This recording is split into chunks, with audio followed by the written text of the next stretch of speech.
with you. That's fine. Yeah, then we can like refer back to it and whatnot. All right, cool. So yeah, my kid's just having his lunch in the back room there. It's an empty studio. We can be as ridiculous as we want. I'm gonna let you coach me because I'm just a generic fight dude, and this is your field of expertise. I've got the PowerKube set up. A quick start. So yeah, it's just gonna get rough numbers on some stuff. I'll throw some gloves on, and so I guess first of all, we have to establish what was being said, why it's wrong, and so we just talked about it. Go off again now that we're recorded, in case I just take this as it is and share it to everybody. Okay. Yeah. So tell me what's going on. Yeah. So what was being said in the video, if people can remember back, was that the secret to power is literally pulling the opposite shoulder back. There's so much wrong about that idea. It's not even funny. So now if they were going to do it more intelligently, let's say you want to go with that idea that pulling the opposite shoulder back is a secret to power, then they should have at the very least used a hook. Okay. Something that actually employs twisting, okay? Because a straight punch is completely different. You do not twist on a straight punch. And we're talking about what they were talking about, straight out power, right? It's just pulling the lead hand back before the cross. If I remember the video. Yeah, they were talking about pulling the opposite shoulder back in order to get real power. That's the secret sauce that's being explained. And as I said, if they were smart about it, or if they weren't being, I think, ignorant about it, was the fact that they should have used a different punch, and then it would have been a little bit more solid of a video, right? A little bit more truth to it. So when you're speaking about straight line punches, in particular, a rear hand straight, right? It's all about protraction, not twisting. It's about protraction of the hips and shoulders, completely different movement. Protraction is a movement of the body part that's an anterior direction, as in being drawn forward, right? So when we're talking about the opposite of protraction is what? Retraction. And that's exactly what they're talking about. They're talking about retracting the shoulder to get power. It makes absolutely no sense at all. There are considerations that we have, especially because he's got a boxing channel, right? Sacred Boxing does, Jared, whatever his name is. He's got a boxing channel. So there are considerations to be had in that term, or in that sense. Now, if we're talking about pure power, which was kind of what they were going on, if we're talking about self-defense, then there's nothing that should be going backwards if you're trying to get the most power out of it, right? If I could jump in there. So like here at the studio, I teach a lot of the give and take balance between physics and tactics. Like not every drill that we do needs to have maximum velocity depending on the target and the situation we're drilling, right? Like not every back knuckle or cross or hook that we throw from our hands has to come from the longest path of action to get maximum acceleration for the best kinetic shot. If we can fire it from a good frame and it gets the job done. But yet again, I think that's what we're talking about here, where they didn't necessarily separate out that give and take sliding scale between maximum kinetic output and the tactics and strategy that makes sense in the situation they were talking about. Sure. Which is combat sports. They were talking about boxing, kickboxing, and then bringing self-defense into it from that perspective, right? Right. That's what I video. I might be wrong, but no, that's kind of what they were going on. But I mean, the idea that he said, Mike says, "Oh, it comes from your hips," and then Jared says, "No, that's wrong." It's like, okay. All your boxing coaches are wrong. All these coaches around the world are wrong. Now, when you're talking about dynamics and how the body moves and how you actually generate power, no, that's right. I mean, obviously it comes from you're going to be driving off the ground with the legs. You're going to be pushing through, but the way the motion should be happening as much as possible. You should be protracting as much as possible. Well said. Yeah. And that means very little thing going back. So I want to send everything I got, all body weight, into that shot as much as power. I don't want anything pulling back. I want everything to continue forward, including my hip, my shoulder, my knees. My whole body should be falling into that shot for maximum power, right? So as soon as you start talking about the opposite of protraction, which is retraction, then you're missing out. Yeah. Now, that begs into question, what happens if you miss, right? And everything's going into it. But then we get into the what if thing is its own subset of teaching. And you and I know that. Sure. And then that's a whole thing. You can spend the whole day, and we do spend whole days playing around with flow. And this happens, and this happens. And you can do that. Yeah. But in the isolated vacuum of a drill, I've got my glove on with the cube set up. Perfect segue into it. Talk me through some striking. I'm not going to claim to have an amateur fight record. I'm a combat coach and business person here at the studio. I don't make my living in the ring. I help soccer moms get fit for their night in town, right? That's my bag. Sure. Right?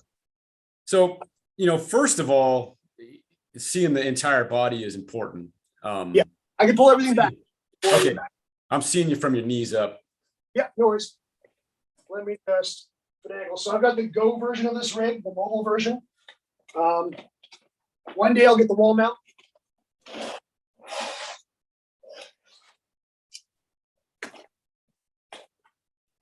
That better? That's better. We can see a little bit of that. Yeah. Cool. Cabling and stuff set up. I'll move this on this side. We're just running off the iPad here, so it's kind of mounted to the tripod. Sure. Yeah.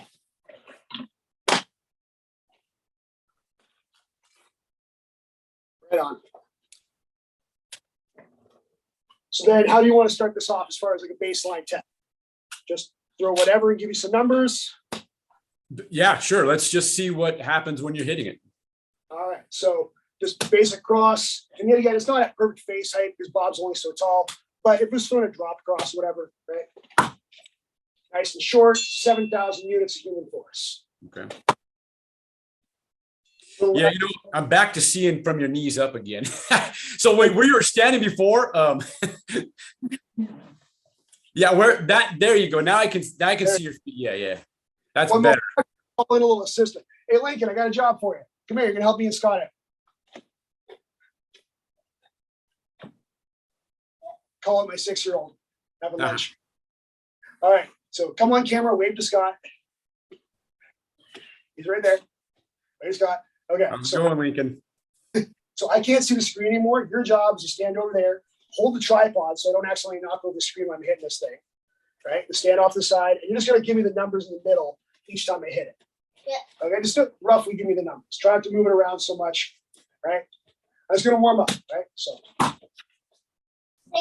8, 7, 5. yeah, so give me like the 68 or whatever. 11. 11,000? 11. 11,000 again.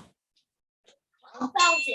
And I'm putting like average sparring intensity on this. I'm not throwing to kill somebody. Sure. As much as I would normally give when we're playing and we're dancing.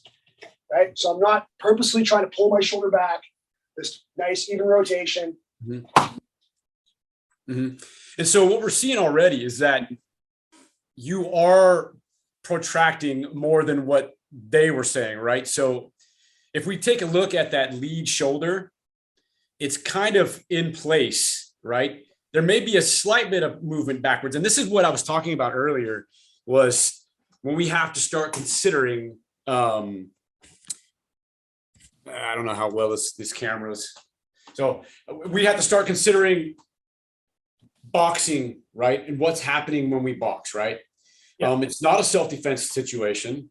And since he was a boxing channel, the one thing that shoulder coming back is nothing as much as it needs to come back is in order to maintain better balance, right?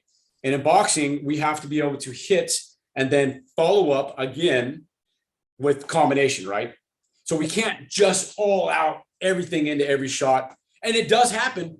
It does happen. Look at like the bronze bomber. I mean, it happens when you're talking about all out power. I got you up against the ring and you're hurt. I'm going to let it all out, right? I'm not so much worried about following up. But if That's we're talking about situation, that's not the whole match. Yeah. Yeah, if we're talking about movement and tactics, the one thing that the shoulder coming back a little bit is going to help you maintain that better balance. But now we're talking about sacrificing power, no matter what, right? If anything is retracting away from the forward movement of the body, you're going to lose power. So let's test that now, because that's the claim we're making. We've got the cube to set up. We actually get numbers now. And it's going to remember my highest strength. So right now, it's got like this red light, yellow light, green light system to measure the striking and whatnot. Look at it, if you stand behind the thing for me so Scott can see it. Right now, it's sitting, my last strength is about 10,000 units. And it's like 70, 80% of the way up that acceleration bar. So now, if I focus on really retracting this lead shoulder to drive the back one further out, we should see this bar be less green. That's keeping the track of the overall impact as we go. Right? And you keep a hold on the tripod for me. I know the judo mats are kind of bouncy right now. We got to fix that later. Right? Fix the cube a little bit.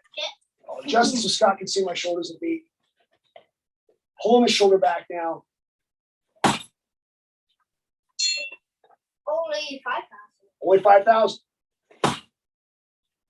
Still 5,000. 6,000. Try to still bother his time. 5,000. I feel like I'm even muscling it more than I was in the last round. Right? Yep. 8,000. Yeah, like 6,000.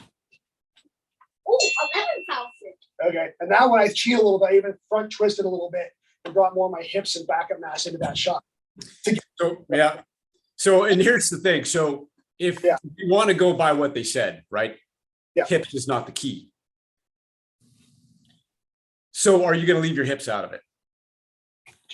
Want me to leave the hips out of it?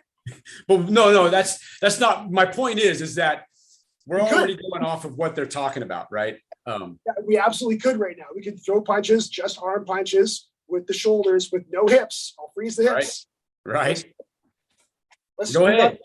Let's do it. Right. Yeah. So no lower half, just the upper body. This is going to feel so weird and alien. Okay, here we go. So, Ready to become an alien. going to be an alien. Can you stand behind it? So It's going to be extremely hard for you to do without hips, guaranteed. it's not so great, but we're going to try. So just arm and shoulder. Now, Linky, can you look over and see what the numbers are? So stand like to the side towards the door. 7,000. 7,000? 7,120. Okay. It's hard not to do it without the hip. 7,410. Okay, so 5,560. the hip has to come with it because it physically won't work without it. But I'm trying not to pivot the ball to the foot. Right. Not. And the test is skewed because of that, right? But Well, and there's the problem right off the bat, right? Like, okay, who's punching out there with no hip? Yeah. And it's not necessarily that they said that, but they said the power doesn't come from there. Yeah. But if you're looking at it in a kinetic chain, right? Everyone should know that the drive is from the ground first, right? You drive off the floor. Yeah. What goes into the ankle, into the knee, into the hip, right? Into the waist, into the torso, and everything follows through. Yeah. So now we're talking about losing out. Like we're basically saying you're an arm puncher. Yeah. And I'm sure everybody's heard that, right? That's what arm punchers do. They don't use their legs or their hips. They're all upper body. Now, there was a comment that Mike made towards the end of the video where, and this could be yet again, like him curtailing it in for people like us that want to pressure test this kind of stuff, where he brought it back to the idea that I think he wanted to talk about how using not just your hip to create torque and not just your abs to create rotation, not just all these singular muscular approaches or like mind muscle connections, right? Yes, as I get like new kickboxers and stuff in here, it's forever. Pivot your lead hip on the hook, pivot your rear leg on the cross so they get their whole body moving. As you know, If we can start from the ground up, get them dancing, then stuff follows. But we don't want to necessarily have them just move their hip and it's just up here. They're getting more than if they didn't move their hip. But using the idea of pulling the shoulder in to create that torque, like you said, on a hook punch would make more sense than on a linear punch. Absolutely, because now we're talking about a much more of a twist, right? Yeah. So the dynamics of a straight punch, especially the rear hand, it's all about protracting, like this slamming door, right? You have the hinge and the door slams, boom, right? So the hinge would be your hip, that front hip, and I'm slamming this door shut. Yeah. Okay. I don't. So if they're talking about, I mean, let's further their idea.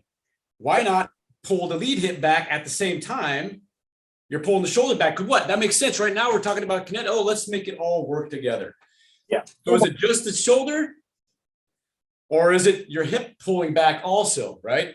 So now we're talking about twisting, which is ignorant in the terms of straight punches, because we know it's a protraction and it's not a twist. We want to slam everything forward. So the pivot points are here, right? So as soon as I'm pulling it back, I'm changing my pivot point and I'm shortening the amount of range I can get out of that punch, right? Because I'm pulling it back, and now I'm stifling that amount of forward movement into the punch itself. So when we're talking about, I'm not sure if you can hear me on this far back. No, I'm good. Keep going. Yeah. Let me see if I could try to tip this down so you can see my feet a little bit. So when we're talking about pivoting off this, it's best to opt to leave this in place, so to speak, right? Yeah. And pivot from that forward, and everything moves into that. And you'll see this in boxing too. When there is an absolute power shot happening, what happens is they turn everything into it. They don't stop any momentum whatsoever, because it's an end all. I'm trying to take you out with this shot. You see an overhand rights, but what happens is that because they are protracting, that rear foot will follow through, will trail in, right? Because that's where they're catching their weight and their balance. That's what's fixing that problem of not pulling the shoulder back in order to maintain balance, right? Because you want to pull the shoulder back just slightly. It's not even, that's the wrong idea. You let it happen naturally, right? So pulling it back is an absolute asinine idea in my. It's a weird trigger. It's a weird. I can't think of the word now. When I'm coaching a lifter to weight in the heels, et cetera, et cetera. Like, I'm trying to think of the term for it, but yeah. Yeah, it's the wrong thing to say. I mean, there's no other way to say it. It's just, you should not be telling people that that's the secret to power. You're going to have people doing what you were just doing on the pad and trying to punch like this. Yeah, it's a little weird. It's a little weird. And Absolutely. I think we can agree that there's some concept of opposing forces that makes sense in certain situations. We're talking about rotational torque.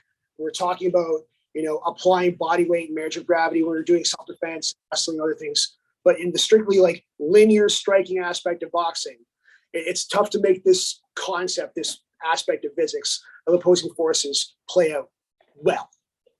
Well, I understand what you're saying, right? Because, it's been age-old karate, it's the pull and the old we're doing the hip right. pull and the kick back.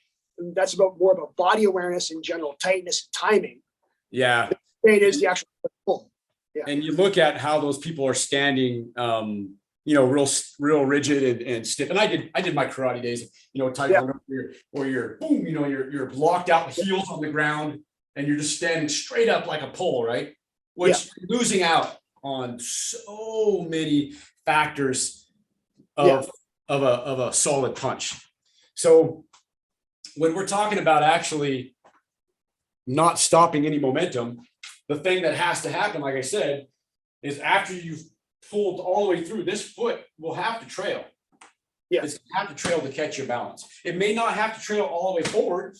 And that's what we call shifting in boxing, is where you're throwing and you're shifting forward.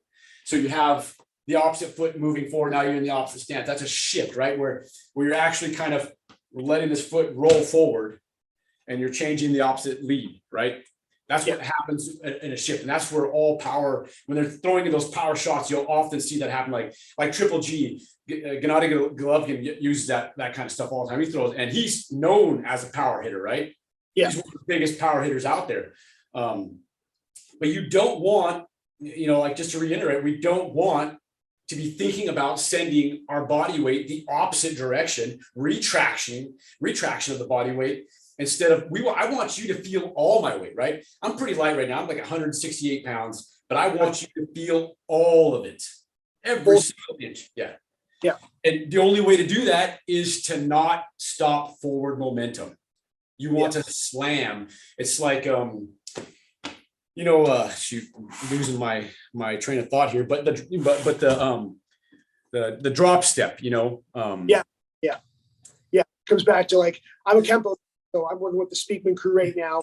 We're going to be the Canadian school for the Jeff Speakman modern Kempo karate type thing. We're blending jiu-jitsu, all the proper evolution of striking that we know. So talk about like marriage of gravity with the drop step, same idea, just different names. That's about, but if you know how the drop step, I did a video on this drop step. Watched it when you put it up. Yeah. Yeah, that was a while ago. Yeah. And I think Paula posted it up on the other, the YouTube channel he has out there, Funker Tactical, I believe. It's got quite a bit. It got quite a bit of attention, but a lot of people just misinterpret it. And I talked about that trigger of falling, that lead knee, right? It kind of buckles. Yeah. That is very important. Is that lead knee? If I see a shot coming out and I see this happen at all, that lead knee. That means you are losing power, right? As you state, you're talking about straightening out of the knee. Yes, straightening out. It's coming back. Basically, it's straightening out, or it's just moving backwards. This knee should be traveling. It never stops traveling forward, just like the rear shoulder stops. If you're protracting everything to slam that door, the hips move forward. They move forward in a straight line. This is what you want. You want the hip to move forward in a straight line. So you don't want this curving twist, right? You don't want this to happen. You want as little as that to happen, right? Now, like I said, when we're talking about boxing and tactics and being able to throw the next shot in combination, then we have to be concerned about balance. So there's somewhere needs to be caught, right? The balance needs to be caught if you're not trying to step forward or allow your rear leg to trail forward. But if you're looking to hit like a combination where you're throwing 1-2 and you want to really dig the body or something, then you're going to have to catch that balance somewhere, right? Yeah. But it has so little to do with retracting the shoulder. It's just a ridiculous thing to say. It really was I don't know. It was just a very poorly done video in my opinion. It shouldn't have been put out. Some of the verbiage probably could have been looked at twice, perhaps. Like you thought about it. A little more scripting, a little more like, let's sit down and maybe more clearly enunciate what we're trying to get across here. And I think that a lot of these videos they're sitting around and going, and they start filming. Yeah. Because they think they have something. You should do your due diligence and literally think things through before you go, wait a minute, that's a stupid idea. You don't want to be put out there for everyone to look at it and be like, oh, and that's the problem. You have a lot of people that believe that. They actually believe that I'm going to start pulling my shoulder back in order to get power, because there's little to understanding. Most people think it's just twist, right? And like I said, it isn't. Not when you're talking about straight punches. Yeah. Everything should be forward. I mean, you should be getting this rear arm up. And when you were punching, you were actually doing that. You were starting your hand more like your hip. So you had this straight line, right? Well, obviously I think those people are imagining to the height of the target right now because it's not at base height, but yeah. So, but you want all the weight and everything to be directly behind the point of impact, right? Yeah. So you want this all to line up. So when you're throwing a rear shot, that rear elbow rises. You don't keep it down. Yeah. It's got to real power. Yeah. Yeah. So you actually tilt to get out of your own way, right? So if I'm standing here and I'm going to rotate and throw a punch, what happens if I just twist? this happens, right? I'm coming in a Change. motion going across, so I'm actually twisting, right? So I'm losing out right now. Yeah. So you will actually need to step out, open the hips up. So now I have this straight path forward. I'm going to tilt, get out of my way so my elbow can get up and straight into the shot. That is where power comes from, right? And again, I don't want anything to be moving backwards as I'm doing this, because you can see as I'm trying to protract and then I'm retracting. Yeah, you're splitting your energies, and then we want to keep that to a minimum. You're losing out. You're absolutely losing out. And now it is a very hard thing to do because you have to commit to hitting with all the body weight. But I do it all the time in the heavy bag. And it's best when you hit, because that arrests the momentum and you're able to catch things a lot quicker and a lot sooner. If you miss, then you just need to know, what it is to miss, right? It's like when like anything, like I'm a powerlifter, when I'm powerlifting, I need to know what it's like to fail under a heavy load that can really hurt me, right? If I've never done that before, there's going to be problems, right? It's scary as shit the first time you got to jump on the bottom of a squat. It sucks. Yeah. Everybody's got to feel that once in their life. You got to know. Yeah, you got to know. So, I mean, it's one of those things you can, there's always fun things to do. You can pull pads at the last minute. Yeah. Just to test people's balance and see where they're at and see how they react. That's an interesting, fun thing to do. But, you kind of train with the hopes that you're going to be hitting something. And then, for most part, when you're talking about combination striking, it's usually one or two shots at the most within a combination. It's usually one that you're really trying to unload on, right? The other ones are all set up. Yeah.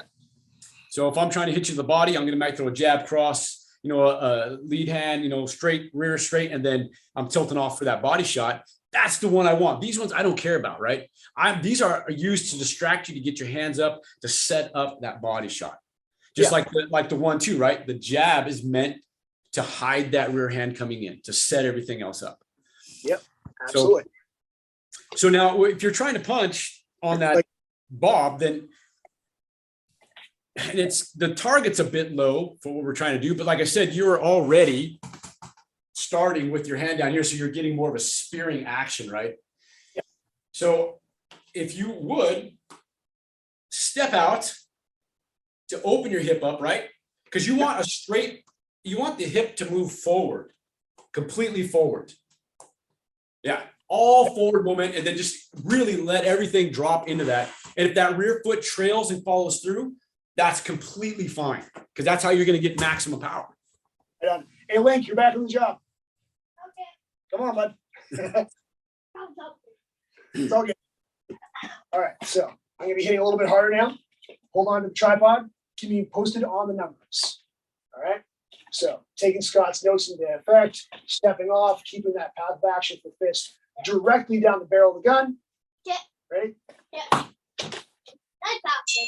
9,000. 11,000. 14,000. That's fun. Yeah. Like I said, it's not the perfect mounting rig, but Yeah, it works. right? It's about consistency and change in percentages more than anything. At least you got 7,000 on that one. Thanks.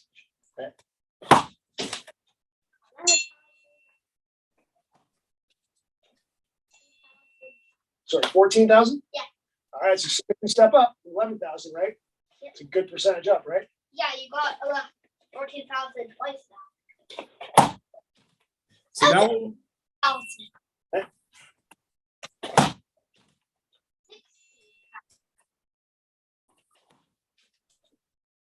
so now let's try to tweak some things here. So you're still very upright, kind of like karate-esque, here. That means you're not allowing everything to come through. It's going to sound funny, but you kind of want to like throw your head and everything. Like it's extremely hard to do. It really is. Until you get used to it, right? Yeah. You really want to throw everything into it and allow everything to hit that. And you're going to feel off balance. It's going to feel terrible because you're going to feel like you can't do it, right? So it's almost like I'm here Good. and I want to throw. Yeah. You want to allow everything. So again,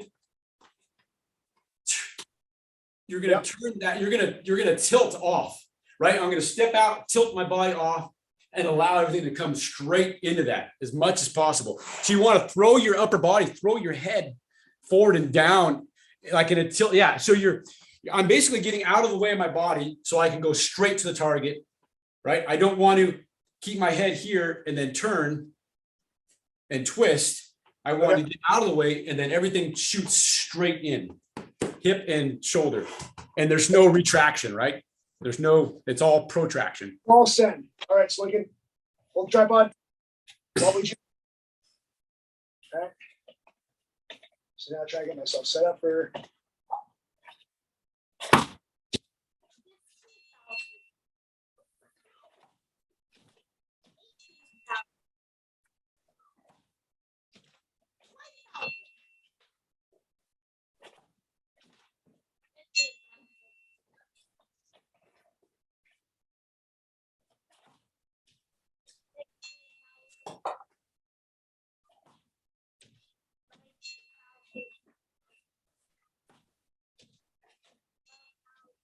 Yeah, that one I hit to the side. I felt my glove slide off the side of it. Yeah.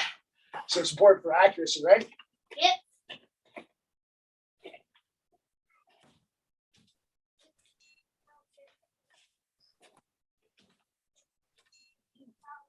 All right, I'm gonna take a break because the elbow's starting to fatigue a little. Yeah. So we could always continue to tweak, right?